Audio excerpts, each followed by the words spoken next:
आई हम बनबै छी आलू के अचार। तो ई अचार छे तुरंत बनाओ खाओ, एमे टाइम नहीं लागत।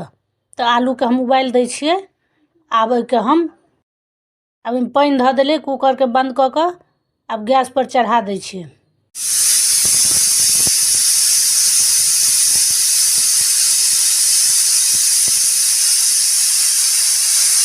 दू सीटी में लगा देबै।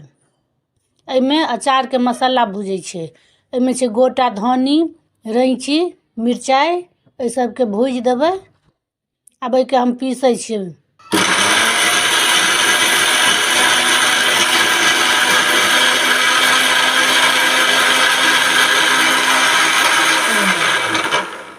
अभी पिसा गेल। एमे आलू काट लै छी। ई सबटा आलू कटा गेल। आब एमे हम मसाला मिलबै छी। ई जे पीसल छले मसाला, ई धनी रैंची वाला से भ गेल।